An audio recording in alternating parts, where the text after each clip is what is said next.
जय हिंद। आइए हम यूपीएससी सीएससी पॉलिटिकल साइंस और इंटरनेशनल रिलेशन 1983 में पूछा गया एक प्रश्न को यहाँ डिकोड करने का प्रयास करेंगे और समझने का प्रयास करेंगे। ठीक है, ये पेपर 2 है, सेक्शन ए। पहला क्वेश्चन है सेक्शन ए का, जिसमें कि हमें कमेंट करना है। ठीक है, मतलब हमें अपनी राय व्यक्त करनी है। ठीक है, और इसके अंतर्गत जो है A B C and D कुल 4 प्रश्न हैं।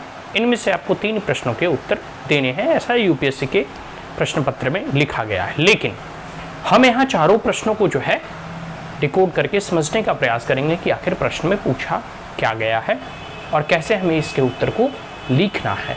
यह प्रश्न बहुत ही सरल है। ठीक है, इसमें उतना कोई कॉम्प्लेक्स नेचर की ऐसा नहीं है कि मतलब समझने में बहुत कठिनाई हो। तो आइए हम पहले प्रश्नों को समझते हैं। क्वेश्चन नंबर 1 और ए का देखो, एनपीटी के बारे में है। बड़ा ही कह सकते हो कि न्यूक्लियर की टॉपिक, न्यूक्लियर पावर या न्यूक्लियर से संबंधित अणु और परमाणु परीक्षण जब से कई एक राष्ट्रों ने किया और इसके दुष्परिणाम जो है वर्ल्ड वार, द्वितीय विश्व युद्ध, सेकेंड वर्ल्ड वार में ही देखा जा चुका था, जब नागासाकी और हिरोशिमा में जो है परमाणु जो एक प्रकार से कह सकते हो बम गिराया गया था। तो इसके दुष्परिणाम से पूरी दुनिया जगजाहिर है और इसी भय के कारण जो है फिर एक देश के बाद एक, जैसे पहले अमेरिका ने किया, फिर रसिया ने, ब्रिटेन ने, फ्रांस ने, ठीक है, उसके बाद चाइना ने, फिर भारत ने, फिर पाकिस्तान ने, फिर नॉर्थ कोरिया ने। अब बातें चल रही है कि ईरान वगैरह भी परमाणु जो है हथियार या परमाणु संपन्न शक्तिशाली राष्ट्र बनने की ओर बढ़ रहा है, जिसको लेकर के सभी देश मिलकर उसके ऊपर सैंक्शंस भी लगाए हैं। लेकिन जैसे जैसे ये कह सकते हैं कि यह इतना विध्वंसकारी एक वेपन है, एक हथियार है कि जिसमें अगर 2 राष्ट्रों के मध्य में युद्ध होता है, आपने कोल्ड वार के युद्ध और शीत युद्ध के बारे में मालूम होगा, क्योंकि दोनों राष्ट्र परमाणु शक्ति संपन्न थे, रसिया भी, यूएसएसआर भी और यूनाइटेड स्टेट ऑफ अमेरिका भी। इसलिए दोनों देश एक दूसरे से जहाँ तक हो सके बचने का प्रयास किए। उनका यह मानना था कि अगर कोई भी देश एक दूसरे देश पर आक्रमण करता है तो अगर कोई दूसरा देश जीत भी जाता है तो जीतने का कोई औचित्य नहीं हुआ, क्योंकि मानवता का, चाहे किसी भी देश का हो, क्योंकि अगर परमाणु बम कहीं भी गिरेगा तो वो इतना विध्वंसकारी होता है कि उसका इम्पैक्ट सिर्फ उस पीढ़ी के लोगों को नहीं बल्कि आने वाली कई नस्लों को होता है। तो ये पूरी की पूरी ह्यूमैनिटी के लिए एक खतरा है। ठीक है, तो इसको देखते हुए जो है इस पर प्रतिबंध करने की जो है, इसका मतलब ही होता है नॉन पॉलीफ्रेशन ट्रीटी। पॉलीफ्रेशन मतलब होता है प्रचार प्रसार, नॉन मतलब नहीं, ट्रीटी मतलब संधि।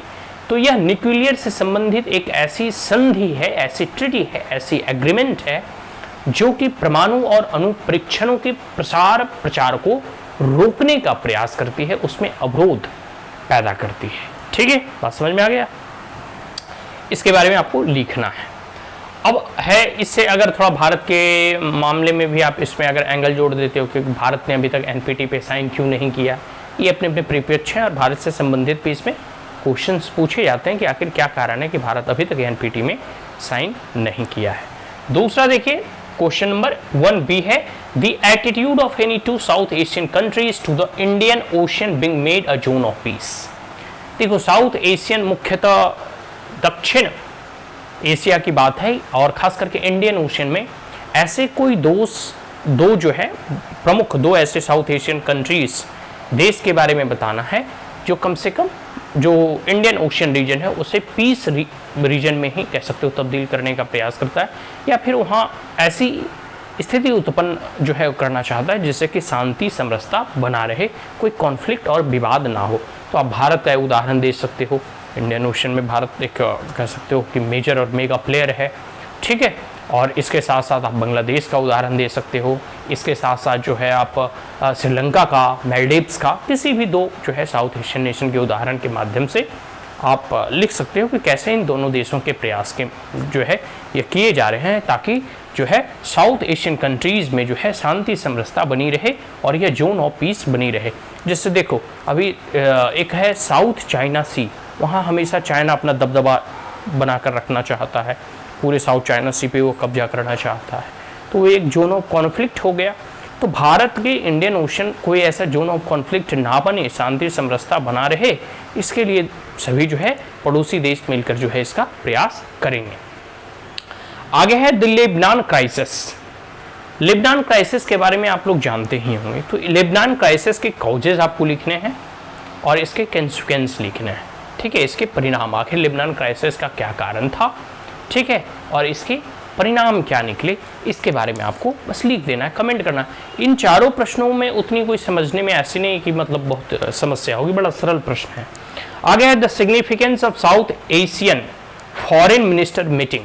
जो साउथ एशिया का फॉरेन मिनिस्टर मीटिंग होती है, और खास करके सार्क जैसे समिट या बिम्स्टेक जैसे समिट में या ऐसे भी, ठीक है, तो south Asian foreign minister meeting के बारे में आपको जो है कुछ लाइनें लिखना है, क्योंकि यह मीटिंग क्यों जरूरी है, ताकि साउथ एशियन रीजन में पीस एंड प्रोस्पेरिटी हो सके, जो है पीस एंड स्टेबिलिटी हो सके, जो कॉमन कंसर्न है चाहे डिजास्टर मैनेजमेंट वगैरह हो, ये बहुत सारे ऐसे इशूज़ हैं, क्लाइमेट चेंज हो, ग्लोबल वार्मिंग हो, इससे निपटा जा सके। हाँ, लोग जो है एक दूसरे देशों में व्यापार और कह सकते हो कि फ्री ट्रेड एग्रीमेंट वगैरह बनाया जा सके। तो बहुत सारे एजुकेशन हो गया, ट्रेड हो गया, कॉमर्स हो गया, एनर्जी हो गया, कल्चरल लिंकेजेस हो गया, और बहुत सारे मल्टी डायमेंशनल जो है कह सकते हो कि संबंध है हमारे खास करके साउथ एशियन रीजन वाले या फिर अपने नेबरिंग कंट्री से जितने भी भारत से सटे हुए हैं, ठीक है। तो फॉरेन मिनिस्टर की जब मीटिंग होती है तो किन किन आयामों पर चर्चा होती है, इससे क्या लाभ होता है, और सबसे बड़ी बात है कि जब एक देश दूसरे देशों से हमेशा डिप्लोमेटिक रिलेशन जो है कायम रखता है, या जब कम्युनिकेशन चलती रहती है, तो उन दोनों के रिश्ते आने वाले भविष्य में और प्रगाढ़ और मजबूती के साथ वो खड़ा होता है। तो ये ज़रूरी है कि अगर साउथ एशियन रीजन में, हालांकि पाकिस्तान और चाइना की जो ये प्रॉक्सी वार के कारण और पाक स्पॉन्सर्ड टेररिज्म के कारण इस रीजन में पीस एंड स्टेबिलिटी जो है एक प्रकार से कह सकते हो दूर की कौड़ी नज़र आती है, बट स्टिल प्रयास तो हम कर ही सकते हैं, ठीक है। चलिए, ये चारों के चारों क्वेश्चन बड़ा इजी है, समझ में आ गया होगा। यूपीएससी सीएससी 1983 में पूछा गया है, पेपर 2 सेक्शन ए का यह प्रश्न है। अब हम नेक्स्ट क्वेश्चन को समझने का प्रयास करेंगे, ठीक है जी, नेक्स्ट वीडियो में। That's all.